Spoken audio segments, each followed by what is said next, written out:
Bonjour tout le monde, donc c'est Mélanie et nous nous retrouvons aujourd'hui pour la troisième et dernière partie de l'apprentissage de la lecture avec une méthode syllabique en école Montessori, donc avec pour nous ce qui concerne la série rose.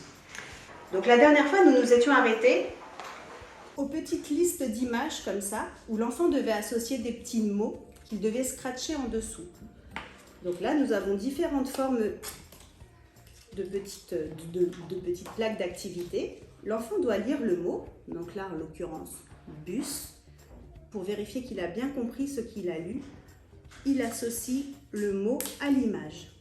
Voilà, la même chose, bac, pareil. Hop. Et enfin, gaz.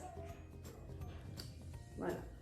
Donc, regardez, il va avoir plein de petites plaques à compléter avec les mots en dessous. Voilà. As, os, bol, voilà. Que des petits mots de 2 à 3 lettres. Une fois qu'il sait bien faire tout ça, on va passer aux listes de mots. Les mots dans notre classe se présentent de cette façon. Ma collègue les a raccourcis et en fait on n'a plus des grandes listes de 10-15 mots parce qu'on s'est aperçu que les enfants se décourageaient à la vue du nombre de mots à lire. Donc en faisant juste des petites listes courtes de 6 mots, l'enfant n'a pas le temps de se déconcentrer ou de se lasser, ce qui fait qu'il va être valorisé automatiquement dans son travail. Donc là, il va lire pic, colle, lac, if, corps, bac. Donc là, on va prendre des petits livrets.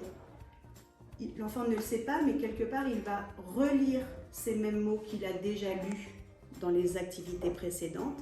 Mais il aura juste l'impression d'être en format livre. Donc pour lui, c'est très valorisant de se dire « Chouette, ça y est, je commence à lire un livre. » Voilà, roc, gaz, lac.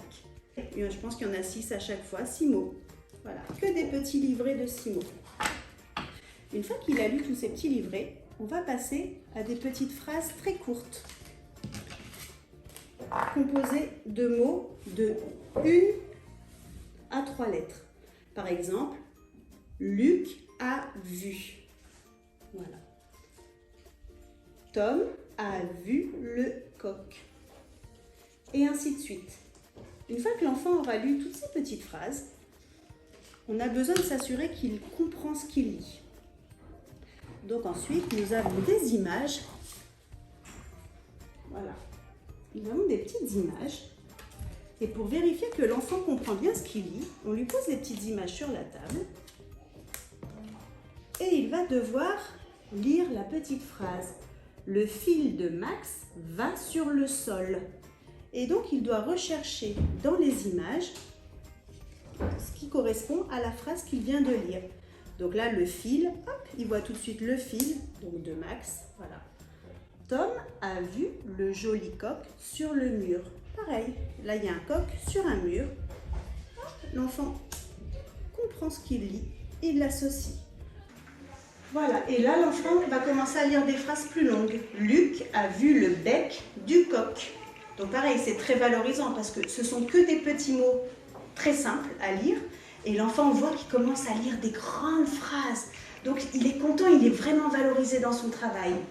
Une fois que ça c'est fini, la série rose est finie, donc l'enfant doit bien sûr s'entraîner, il doit être autonome. Voilà, il doit être capable de lire ses listes tout seul, il doit être capable d'être également dans la fluidité parce qu'au début il va décortiquer. Il pique. Et ensuite, plus il va s'entraîner à lire, plus ça va devenir fluide. Merci d'avoir regardé cette vidéo. Nous vous ferons les prochains épisodes sur la série bleue, c'est-à-dire la continuité et la suite de l'apprentissage de la lecture. Une autre petite précision, nous écrivons dans nos écoles en script et nous apprenons à lire en script pour la bonne et simple raison que c'est l'écriture des livres. Nous sommes également une école internationale et à savoir que toutes les écritures anglo-saxonnes, américaines sont le script. Donc c'est pour ces raisons que dans notre école, Athéna Montessori, nous écrivons toujours en script et nous apprenons à lire aux enfants en script.